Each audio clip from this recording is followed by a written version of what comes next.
Saudara-saudara sekalian, apabila berdakwah kepada orang-orang kafir, ini merupakan dakwah Islamiyah, sehingga memeluk Islam tetapi tidak melihat kehidupan Islami yang sesungguhnya, maka cepat atau lambat mereka akan kembali murtad.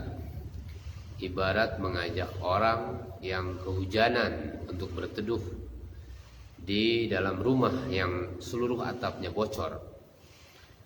Apabila berdakwah kepada sesama muslim, yang disebut dengan dakwah imaniyah, mengajak untuk memurnikan ketaatan hanya kepada Allah Subhanahu wa ta'ala dan Rasulnya,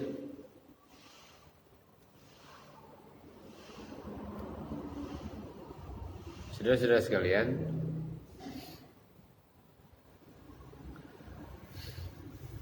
dengan kita buat usaha menjadi da'i Allah Subhanahu wa ta'ala yang memiliki tanggung jawab agama, sehingga nanti dengan dakwah ini terbentuk sifat athar, yaitu mengutamakan orang lain daripada diri sendiri, maka orang-orang kafir ini akan mendapatkan hidayah memeluk Islam.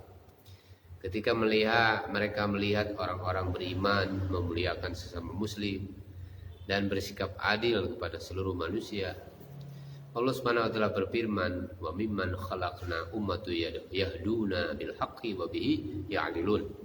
Dan di antara orang-orang yang kami ciptakan ada umat yang memberi petunjuk dengan hak, dan dengan yang hak itu pula mereka menjalankan keadilan.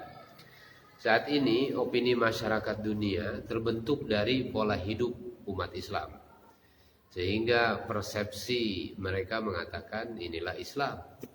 Mereka belum menemukan hal yang patut dicontoh dan diteladani dalam kehidupan umat Islam itu sendiri. Dalam hal muamalah, muasyarat, dan akhlak tidak berbeda jauh dengan kehidupan mereka. Bahkan orang Islam sendiri malu menampakkan keislamannya.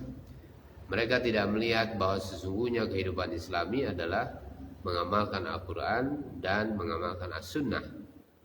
Saudara-saudara sekalian, pada zaman sahabat, Islam ibarat taman yang sangat indah, menimbulkan kedamaian dan ketentraman bagi siapa saja yang memandangnya dan ingin masuk menikmati keindahannya. Saat ini taman tersebut telah rusak atau telah dirusak. Jangankan ada keinginan untuk masuk, orang yang di dalam pun berusaha ingin keluar. Para sahabat radhiyallahu anhum melaksanakan usaha dakwah dengan mijaz nubuwah. Saat ini kita pun telah buat usaha dan orang-orang pun juga tertarik. Tetapi ketika melihat kondisi umat pada saat ini, mereka tidak tertarik.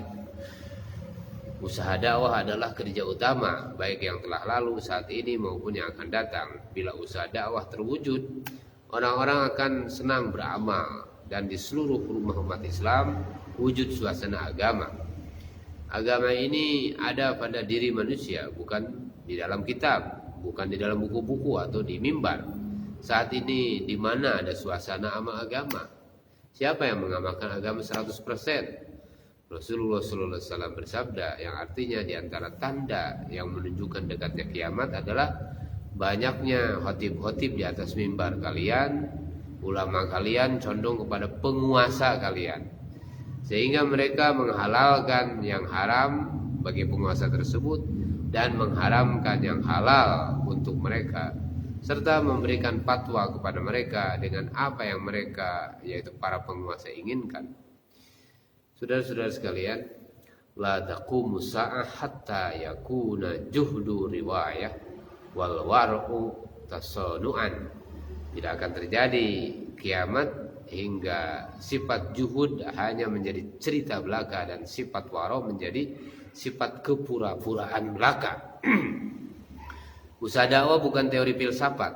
Para nabi dan rasul memberi contoh dengan amal. Seorang dai adalah teladan bagi manusia di seluruh alam, sebagaimana Rasulullah SAW menjadi contoh bagi seluruh manusia hingga hari kiamat. Kehidupan dai akan menjadi contoh. Orang-orang akan paham hanya dengan melihat kehidupan para sahabat yang telah siap menjadikan dakwah sebagai kerja harian. Amal agama telah wujud dengan sempurna dalam kehidupan sahabat radhiyallahu anhum. Ketika orang-orang bertanya, apa itu siddiq, apa itu waro, apa itu juhud, apa itu sabar, dan apa itu takwa, mereka menjawab, lihatlah itu kehidupan Sayyidina Abu Bakar, kehidupan Umar, kehidupan Utsman, kehidupan Ali, dan sahabat lainnya. Mereka tidak menjawab, lihat di kitab ini, lihat di bab ini, lihat di pasal ini, lihat di ayat ini. Saudara-saudara sekalian, Sayyidina Abdullah bin Mas'ud berkata, man kana muta'asiyan falyattaba'ah. Apa dalam mangkana muta'asiyan falyata'assa bi ashabi Rasulillah sallallahu alaihi wasallam. Barang siapa yang hendak mengambil contoh teladan, maka teladanilah sahabat Rasulullah sallallahu alaihi wasallam. Sunnah dalam ibadah ini tidak tampak seperti akar pada tumbuhan, namun sunnah dalam muamalah, muasyarat dan akhlak nampak. Sehingga orang-orang yakin bahwa usaha ini adalah islah, perbaikan, menyambungkan silaturahim yang terputus, memaafkan orang yang melakukan kesalahan, membenci kejaliman, dan mengarahkan pelakunya pada kebaikan. Cara wujud Nabi, cara hidup Nabi belum wujud dalam kehidupan umat saat ini, sehingga nusratullah, pertolongan Allah tidak bersama umat ini. Allah Subhanahu wa taala memerintahkan mengamalkan agama secara kafah, 100%, bukan hanya sebagian. Ibarat orang yang menjual madu bercampur air, maka orang lain enggan untuk membeli. Janji Allah Subhanahu wa taala pada orang yang berusaha mengamalkan agama secara kafah, nusratullah, pertolongan Allah akan datang jika mengamalkan perintah Allah Subhanahu wa taala yang bertentangan dengan hawa nafsu. Allah Subhanahu wa taala adalah Rabb seluruh manusia, Rabbun Nas, yang menguasai seluruh manusia, Malikin Nas. Rasulullah sallallahu alaihi wasallam diutus untuk seluruh manusia, kafatan linnas. Al-Qur'an adalah petunjuk bagi seluruh manusia, hudalin nas. Dan Allah Subhanahu wa taala menciptakan kita untuk seluruh manusia, ukhrijat linnas. Namun orang-orang membuat penjara sendiri, penjara yang berwujud sawah, ladang, pasar, kantor, dan sebagainya, sehingga mati dalam kesibukan itu tanpa membawa kalimat la ilaha illallah. Seluruh umat Islam yang bersaksi dengan kalimat la ilaha illallah Muhammadur Rasulullah adalah dai. Seluruh sahabat telah menjadikan usaha Nabi sebagai jalan untuk menyempurnakan maksud hidup mereka. Namun umat hari ini merasa bangga dengan usaha-usaha yang lain, masih mengaku bangga dengan sebagai pedagang, bangga dengan pejabat, bangga dengan petani, dan sebagainya. Tapi siapakah yang bangga menyatakan dirinya adalah sebagai dai-nya Allah Subhanahu wa taala? Maka senantiasa berusaha kita memahamkan pada diri sendiri dan setiap orang, bahkan kepada orang yang paling jahil sekalipun, agar paham dengan usaha dakwahnya Rasulullah sallallahu alaihi wasallam.